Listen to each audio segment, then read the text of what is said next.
Meus irmãos, a paz do Senhor Jesus Cristo, Gerson Patrocínio por aqui. Vamos para mais uma lição, a lição de número 10, lição da CPAD, lição para 8 de junho de 2025. Não à toa que nesse dia 8 de junho, é o dia do Pentecoste, ok? O tema da nossa lição é a promessa do Espírito Santo. Será que você já refletiu sobre esse tema? Eu digo, nunca deixe de fazer uma reflexão com os seus alunos sobre o tema. Não caia diretamente, não vá, melhor dizendo, diretamente, né, para a introdução, mas dedique-se pelo menos uns 2, 3, 4 minutos enfatizando a importância desse tema, porque essa sim é uma introdução muito importante para a lição que você vai introduzir, ou melhor, ou que você vai ministrar. Então, essa lição de hoje nós vamos estudar sobre o Espírito Santo, a promessa, no caso, que foi realizada pelo Senhor Jesus de enviar o Espírito Santo. Lembrando que o Senhor Jesus Cristo, ele esteve durante 3 anos, ok? No seu ministério, 3 anos, viveu durante 33 anos, mas os seus últimos 3 anos foi o ano em que ele realmente realizou o seu ministério, ok? Jesus Cristo, ele pregava, ele ensinava, ele ministrava, ele evangelizava e ele operava curas, milagres, prodígios e maravilhas, ok? Então, o próprio Deus, sendo Jesus Cristo a segunda pessoa da Trindade, ele pessoalmente operava todas essas coisas e ele veio aqui e deu-nos também exemplo de como exercer esse ministério de amor, esse ministério de compaixão e de misericórdia. Então, é muito importante que aqueles que vão exercer o papel de líderes, o papel de ministros, de evangelistas, que se colocam para realmente evangelizar, ganhar almas, pastorear, liderar a igreja, essas pessoas elas sejam imbuídas de amor, de compaixão, de misericórdia, ok? Aqui nós temos então aqui a promessa do Espírito Santo. A promessa do Espírito Santo. A promessa do Espírito Santo, ela é fundamental porque o Espírito Santo de Deus foi ele que deu o crescimento da igreja. Se não houvesse o Espírito Santo de Deus, operando através, a princípio, dos apóstolos, e depois nos demais irmãos da igreja até os dias atuais, a igreja ela não existia. Então, tal qual, ou ainda mais importante do que a igreja é o Espírito Santo de Deus. Sem o Espírito Santo de Deus, não haveria igreja. Então, quer saber a importância dessa lição? Você quer compreender a importância dessa lição? Sem o Espírito Santo de Deus, a terceira pessoa da Trindade, não haveria igreja. Inclusive, eu concordo com os que dizem que o livro de Atos dos Apóstolos poderia ser ou deveria ser Atos do Espírito Santo. Eu fico imaginando que maravilhoso seria se tivesse ali Atos do Espírito Santo. Você vai ver os 4 evangelhos, a atuação de Jesus com os seus discípulos. Aí você vê agora o livro de Atos, a história dos apóstolos, do Espírito Santo com os seus apóstolos, com os apóstolos de Jesus. Então, a princípio, Jesus estava com esses discípulos. Agora, a história da igreja, ela começa com o Espírito Santo, do Espírito Santo com os apóstolos, já apóstolos, ok? Então, imagina agora se você tem, que coisa maravilhosa, o livro de Atos escrito Atos do Espírito Santo. Porque, na realidade, você vê todo o livro no Antigo Testamento, ele leva o nome do personagem principal. E quem é o personagem principal da história da igreja? Quem é o personagem principal ali de atuação? Quem é? É justamente o Espírito Santo. O Espírito Santo ele não deve estar atrás de nós. Não. O Espírito Santo não deve estar de lado. Não é uma terceira pessoa que você vai lá e aciona. Não. O Espírito Santo, ele é aquele líder que está à frente da igreja. O Espírito Santo é o que guia a igreja. É o Espírito Santo que deu o crescimento para a igreja. Sem o Espírito Santo de Deus, não haveria igreja. Então nós temos ali em Atos, nos Evangelhos, o personagem central, nesse caso, dos Evangelhos, para efeito de um trabalhar especial, de lado a lado ali com os discípulos, nós vemos o Senhor Jesus. Ok? A pessoa do Senhor Jesus Cristo ali em carne. Aí você vai ver Atos dos Apóstolos, a pessoa do Espírito Santo em espírito. Então o Senhor Jesus Cristo fez a promessa do Espírito Santo. Qual foi o contexto dessa promessa do Espírito Santo?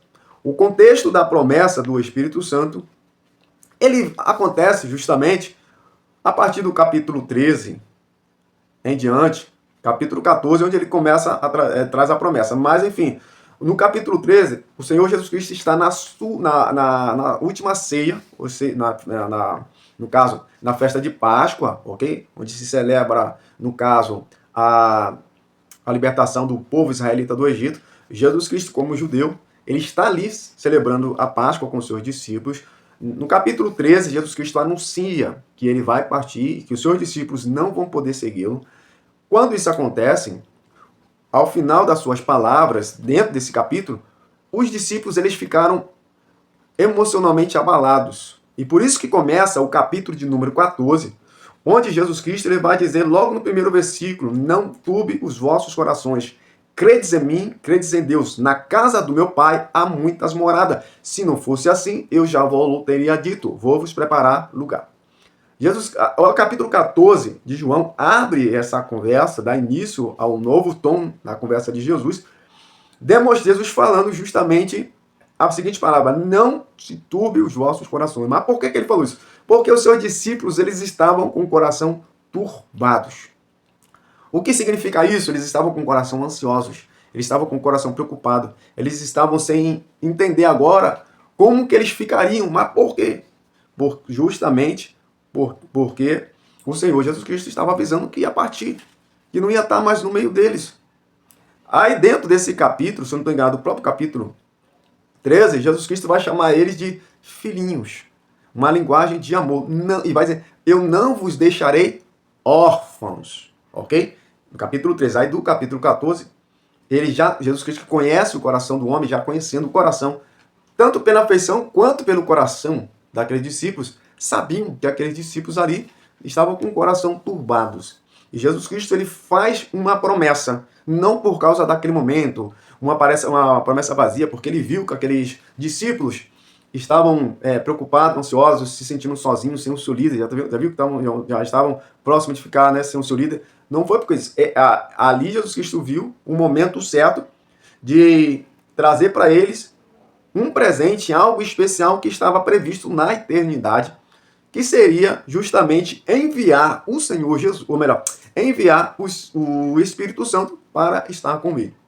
Então, veja bem, Jesus Cristo estava na face da terra, discipulando seus discípulos, pregando o evangelho, dando o seu exemplo, fazendo coisas extraordinárias e sobrenaturais. Agora, esse ser iluminado, especial, essa divindade, o Senhor Jesus, ele ia ascender aos céus. A etapa dele estava concluída. Só que havia ainda outra etapa agora, outra missão, que era conquistar o mundo inteiro. Então Jesus Cristo, ele cumpriu a sua etapa, ele morreu na cruz por todos nós, dando sua vida para a salvação do planeta, do mundo, das pessoas, do mundo inteiro. Porque o Evangelho de João, capítulo 3, versículo 16, diz: porque Deus amou o mundo de tal maneira que ele deu o seu Filho unigênito, para que todo aquele que nele crê não pereça, mas tenha a vida eterna. Então, Jesus Cristo, isso aconteceu. Ele deu a sua própria vida. Ele foi enviado com esse propósito. E ele cumpriu esse propósito como um sacrifício único para toda a humanidade. Para quê? Para que a humanidade, que estava morta em seus pecados, tivesse vida em Cristo Jesus. E por meio de Cristo Jesus, esse elo, ou melhor, as pessoas pudessem voltar, o ser humano ter um elo especial com Deus e entrar nessa condição de filho de Deus. Então Jesus Cristo cumpriu essa etapa, cumpriu esse sacrifício pelo mundo inteiro. Isso é bastante claro. Cumpriu essa etapa, evangelizou e aconteceu. Agora começa outra etapa, que agora não é uma função do Deus, da segunda pessoa da Trindade, ou seja, do Senhor Jesus. Essa outra, essa continuidade de salvação, dessa obra de salvadora, ela continua agora por meio de outra pessoa tão forte, tão poderosa quanto o Senhor Jesus, que é a pessoa do Espírito Santo, a terceira pessoa da Trindade. Então veja bem, Jesus Cristo agora ascende aos céus. E quando ele fala assim, ó, eu vos darei outro consolador, ou paracleto, outro advogado. Quando ele está falando outro, aí está falando o quê? Outro da mesma essência, outro com o mesmo poder. Não é outro, que eu vos darei outro. Não vai ser outro semelhante a vocês, humanos. Vai ser outro igual a mim. Ok? Quando está falando outro, está falando outro ser à semelhança dele, do próprio Senhor Jesus. Ok? Então os discípulos ali, eles poderiam ficar, entre aspas, tranquilos, porque em relação a esse outro Consolador, a diferença desse outro Consolador para o Senhor Jesus, e aí vamos dizer como pessoa, a diferença é que esse outro Consolador não seria, ou não estaria de uma forma presente ali, ou melhor, fisicamente presente. Ele não estaria fisicamente presente. Ele estaria presente espiritualmente. E só na forma de espírito. E espiritualmente, ele habitaria dentro de nós. Agora, o próprio Espírito Santo, de acordo aqui com a nossa lição, ela tem inúmeras funções. Aqui dentro dessa lição nós aprendemos que o Espírito Santo de Deus, ele trabalha juntamente com os cristãos, atuando na vida dos cristãos, e ele também atua na vida do pecador. É importante você, que é evangelista, pastor, líderes, a partir dessa lição ter uma visão especial e uma visão diferenciada. Ok? Ou seja, não, é preciso tirar essa visão comum que as pessoas têm, de muitos cristãos têm, de não valorizar as pessoas que estão no mundo como deve ser valorizada. Porque veja bem, o Espírito Santo de Deus, ele é enviado às pessoas no mundo para alcançar as pessoas. Você compreende, você entende que você está dentro da sua casa, muitas vezes, como cristão, você está dentro da sua casa, escutando o seu louvor, está vivendo a sua vida. Muitas vezes você faz a obra de evangelismo, mas somente aos domingos. Muitas vezes nem aos domingos você faz a obra evangelística. Mas enquanto você está vivendo a sua vida, enquanto você está fazendo sua alimentação, sua comida, sei lá, tomando seu banho, seja lá o que você esteja fazendo, vivendo o seu dia a dia aí, o Espírito Santo de Deus, ele está atuando. Não é à toa, irmãos, não é à toa que o Brasil, apesar da nossa, vamos dizer assim, falha no evangelismo, porque nós estamos fracos no evangelismo, apesar dessa falha, dessa grande falha que nós temos em pregar o evangelho, e essa falta de disposição para ir para a rua, a igreja, ela continua crescendo. O Ibope demonstra, segundo o Ibope, a religião que mais cresce no Brasil é a religião evangélica. Você observa que outras religiões, muitas outras religiões, aqui também, já ancestrais em nosso país, elas estão em decadência. Em contrapartida, o evangelho, a igreja evangélica, ela cresce de uma forma meteórica absurda. São milhares de pessoas que todos os dias se decidem para o Senhor Jesus. Dão um novo passo para abandonar esse mundo e seguir uma nova história com Deus. Agora, por que isso acontece? Isso não é obra humana. Isso é obra do Espírito Santo de Deus. Eu creio que sim. E apesar de nós termos uma cultura tão nefasta, de sermos um país com tantos crimes, com tantas coisas ruins, não tenho nem palavra para descrever a corrupção, as mazelas desse país, mas Deus, ele tem um olhar especial por essa nação. Essa nação, ela apesar de tudo, o brasileiro, sei lá, ele tem uma coisa assim, parece que mexe com o coração de Deus. O brasileiro é pessoa de fé, o brasileiro acredita. E só o acreditar nessa divindade, nesse Deus, cara, isso aí já é uma ponte. E o Espírito Santo de Deus, mesmo em meio à falha da igreja e à falha de muitos cristãos, aos maus testemunhos que estão indo para a internet, que estão bombardeando a internet com vários escândalos que estão, apesar de tudo isso, pela misericórdia, pela graça do Senhor Jesus Cristo e pela ação do Espírito Santo de Deus, a igreja evangélica no Brasil, ela tem crescido de uma forma absurda. Isso aí é maravilhoso de ver.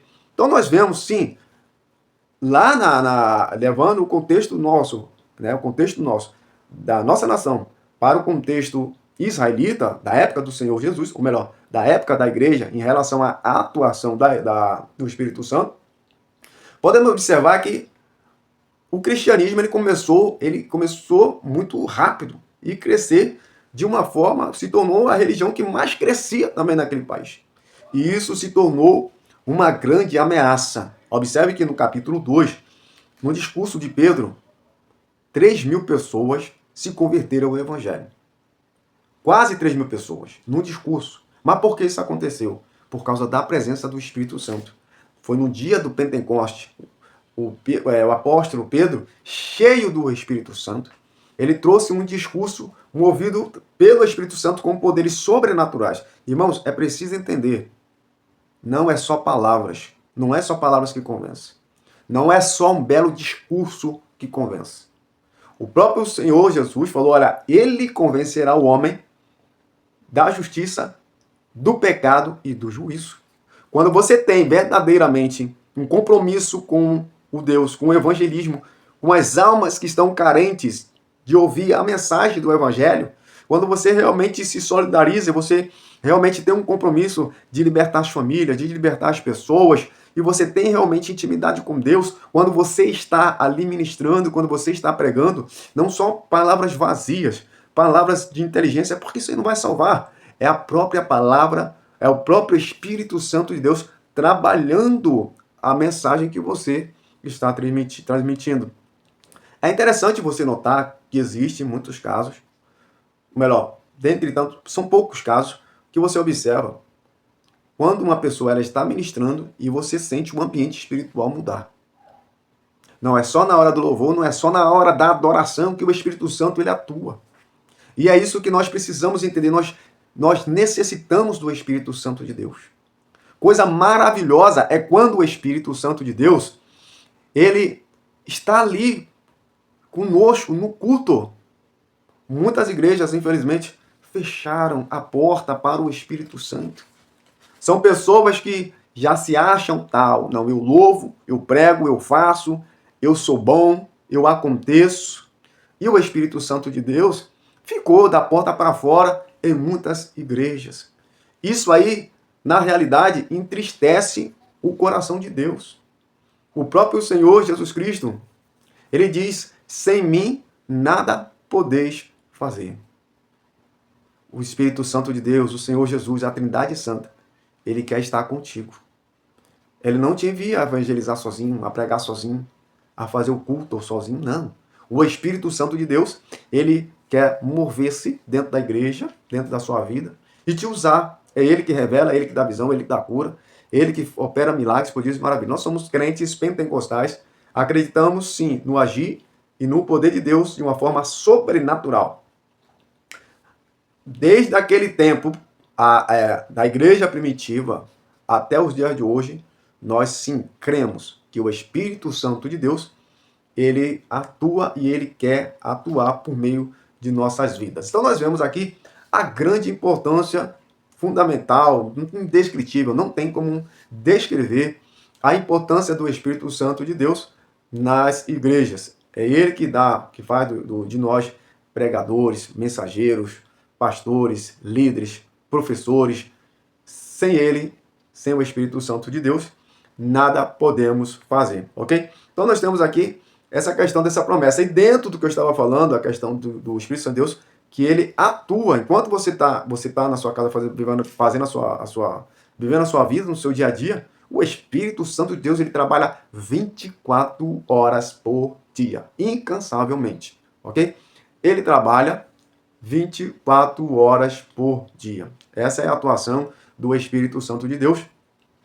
E é interessante aí você tem a atuação do Espírito Santo de Deus na vida das pessoas, dos pecadores, e é por isso que eu falei para você, que você deve dar importância às pessoas que não são evangélicas. Respeitar e amar todas as pessoas, não importa se é espírita, se é da macumba, se é de qualquer outra religião, católica, afrodescendente, você tem que amar e respeitar essas pessoas, como eu disse João 3,16, porque Deus amou o mundo inteiro, todas as pessoas do mundo. O seu Filho foi dado para alcançar essas pessoas. Outro fato, o Espírito Santo de Deus, ele está atuando para a salvação das pessoas. Enquanto você está discriminando as pessoas, se distanciando, é macumbeira, é espírita, está com medinho, está se afastando, não. Já conheço crentes, irmãos, eu conheço crentes que têm medo de macumbeiro. Pelo amor de Deus, gente. Pessoas com medo de macumbeiro. Então, nós não temos que ter medo, nós não temos que ter discriminação. Aquele que habita em nós é maior do que tudo. A minha terceira fonte de renda é sou motorista de aplicativo também, que é a minha terceira fonte de renda. Beleza. Eu canso de pegar pessoas. E eu viajo com as pessoas, eu tenho o maior prazer em levar pessoas que são de centro de macumba. Não tenho nenhum problema com isso. Dou muita atenção, dou muito carinho, converso, diálogo com essas pessoas, sem discriminação nenhuma. E eu já vi algumas situações que está trazendo escândalo para a igreja, de motoristas de aplicativo que não, quando sabe que a pessoa é da macumba, ele bate em retirada, deixa as pessoas no vácuo. Isso já está saindo até mesmo nos jornais. Então eu preciso tomar muito cuidado, irmãos. Precisamos amar as pessoas. Mas já vocês estão... Você pode ser um canal para alcançar essas vidas. Mas como você pode ser um canal se você usa de discriminação? Como você pode ser um canal se você se distancia? Se você tem nojinho, se você tem medinho? Ok? Então, vamos orar e interceder por essas pessoas. Amar essas pessoas. Ok? Então, nós vemos dentro essa atuação do Espírito Santo, se o Espírito Santo de Deus, ele atua para a salvação dessas pessoas, se aproxima dessas pessoas, você é cristão, por que você não se aproxima? Por que você se distanciona? Então, você está fazendo, quem faz isso, está fazendo completamente diferente do que a palavra de Deus, ela ensina, ok? Outro fato, e dentro da questão dos apóstolos, de nós que já somos cristãos, convertidos somente a Deus, já nos colocamos à disposição e a serviço do Senhor, ele atua de uma forma já diferente. No mundo ele convence o homem do pecado e do juízo. E nós já somos convencidos do pecado e do juízo de Deus. O que o Espírito Santo de Deus faz? Qual é a obra do Espírito Santo de Deus para nossas vidas? É exatamente nos fazer instrumentos poderosos nas mãos de Deus para contribuir com Ele, ok? Contribuir com Ele para alcançar essas pessoas. Como assim? O Espírito Santo de Deus, ele vai estar contigo, te dando unção, poder e autoridade. Derramado do Espírito Santo, que ocorre ali no capítulo 2 de Atos dos Apóstolos, é exatamente esse derramar dessa unção. É o Espírito Santo de Deus que veio com aquelas pessoas, dando virtude, poder e autoridade para expulsar os demônios, para, além de efetuar curas, milagres e prodígios. Também o Espírito Santo de Deus, ele tem outros dons. Ele pode te usar nos dons de línguas, da interpretação de línguas, ele pode te usar para profetizar e tantas coisas mais que ele pode te usar. De acordo com o apóstolo Paulo, com as escrituras como geral, é ele que faz de nós, né, com certeza, nos capacitando mentalmente, nos capacitando de uma forma intelectual, nos dando sabedoria, entendimento, até vontade, até criando dentro de nós a vontade pela leitura, despertando o nosso interesse por algumas áreas dentro da igreja, para nós atuarmos dentro dessa sociedade. Então, o papel do Espírito Santo não dá para discriminar, não dá para falar, é muita coisa. A gente pode fazer resumir, tá? Então, o Espírito Santo de Deus, ele é fundamental e sempre será para o meu crescimento pessoal, para o meu desenvolvimento, para o seu desenvolvimento e para a salvação dessas pessoas, ok? Então, esse é o trabalho do Espírito Santo, a importância do Espírito Santo. O Espírito Santo de Deus é incrível, né? Que ele revela os corações. O apóstolo Pedro, me lembrei agora, o capítulo 5, Atos dos Apóstolos, onde ali aparece diante do apóstolo Pedro, né? Esqueci o nome dele agora, o varão, que chega para ele e diz que vendeu uma herdade por um preço. quando na realidade vendeu por outro preço. E diante dessa situação, o apóstolo Pedro pergunta, se eu não estou enganado, Ananias, por que entrou isto dentro do seu coração e mentistes ao Espírito Santo de Deus? Porque você vendeu a herdade por um valor e agora, estou parafraseando, e agora o Espírito Santo de Deus está me dizendo que você está mentindo, que você não vendeu por esse valor. Então, olha só a ação, gente, a ação do Espírito Santo de Deus. Por isso, e é interessante notar isso. Eu falei para vocês o quê? O Espírito Santo de Deus, se eu estou enganado, Ananias e Safira, esse casal, mas o Espírito Santo de Deus é aquele que comanda a igreja. É aquele que tem autoridade, aquele que revela, aquele que atua. Ele é o líder da igreja. Ele é o cabeça. Atos dos Apóstolos deveria ser Atos do Espírito Santo. E aí, o que eu falei? O que Pedro vai falar para ele, para Ananias? Pedro vai dizer para Ananias, você não mentistes a mim, aos homens, mas você mentiu ao Espírito Santo de Deus. Olha que situação. Porque foi o Espírito Santo de Deus que revelou para Pedro o que estava acontecendo. Ele reconhece, é importante, irmãos, reconhecer a autoridade do Espírito Santo de Deus. Nós estamos hoje numa geração, irmãos, que às vezes eu entro nas igrejas, eu fico, meu Deus, eu fico assim, preocupado. Será que nós estamos... Será que parece que eu entro na igreja, em muitas igrejas, parece que o Espírito Santo de Deus não tem voz, não tem vez. Aquela coisa ritualista, sabe? Aquela coisa... E eu estou falando isso numa igreja pentecostal, sabe? Você é aquela coisa ritualista, aquela coisa de metódica e tal, aquela coisa fria, sabe? Então, não traz impacto, não traz um impacto espiritual, não parece um culto, parece que é o homem que está ali dirigindo. Então, nós precisamos ter a presença do Espírito Santo. É muito bom ter, né, aquele aconchego do Espírito Santo, a presença do Espírito Santo. É muito importante. O Espírito Santo, como está falando, o Senhor Jesus Cristo chama ele de, né, aqui na nossa tradução ficou Consolador. E se você for, né, para o sentido dessa palavra, o Consolador, como é bom ter o Consolador. Como é bom ter o abraço do Consolador.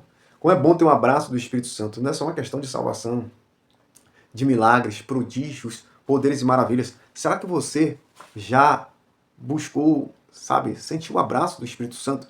Ele é uma pessoa que interage, que fala, que se preocupa, que chora, que está presente, que quer, sabe, que quer viver um relacionamento íntimo com você. Não é só uma questão de poder, o Espírito Santo cura, faz, acontece. Não, o Espírito Santo, fica comigo, Espírito Santo. Você é meu consolador. Espírito Santo, eu preciso de ti. Eu preciso. Aí, nós precisamos orar. Você vê que dentro do contexto, o Senhor Jesus Cristo, ele era o Consolador do Espírito Santo. Por isso que ele vai dizer, e eu vos enviarei outro Consolador. Outro Consolador. Porque ele era o Consolador daqueles discípulos. Ele conhecia aqueles discípulos. Então, aquele Consolador é que está presente, aquele que consola, aquele que ama, que dá atenção, que dá carinho, que dá amor. Então, o Espírito Santo de Deus, ele quer essa relação. Quando você vê o Senhor Jesus ali, ele estava pessoalmente atuando com os seus discípulos. Consolando, exortando.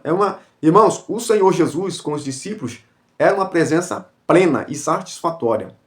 Apesar do Espírito Santo de Deus não estar fisicamente presente com os seus discípulos, o Espírito Santo de Deus, ele está presente espiritualmente. E ele tem a mesma função, os mesmos caminhos que Jesus Cristo fez, de estar ali com os seus discípulos, sabe, junto com eles, amando, abraçando, confortando. Assim é o Espírito Santo de Deus. Ele quer, no caso, uma atuar juntamente conosco,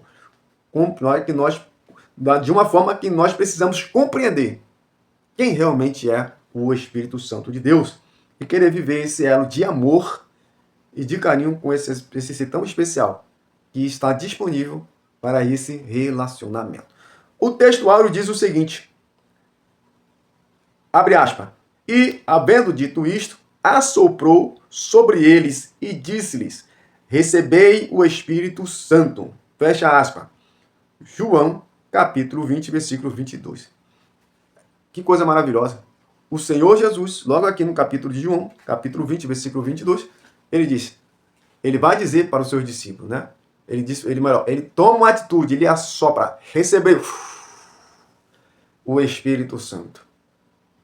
E aqueles discípulos, eu entendo, irmãos, que a partir dessa palavra do Senhor Jesus, os discípulos, de fato, receberam o Espírito Santo para estar com eles para sempre. Ok? Que maravilha. Nós temos também, Jesus Cristo, entre aspas, soprou também sobre nós. Nós temos o Espírito Santo de Deus sobre a nossa vida. Nós somos templo do Espírito Santo de Deus. Aí, lembrando que Jesus Cristo, esse fato aqui acontece no Evangelho de João, capítulo 20, versículo 22. Ok? Então, aqui em João, Jesus Cristo, nós não estamos ainda em Atos dos Apóstolos, ok? Que é em Atos dos Apóstolos, aqui ele soprou. Mas ainda estava para acontecer o batismo com o Espírito Santo, ok? Nessa época inaugural, onde aconteceu a descida do Espírito Santo, houve o batismo, chamado, né, batismo com o Espírito Santo.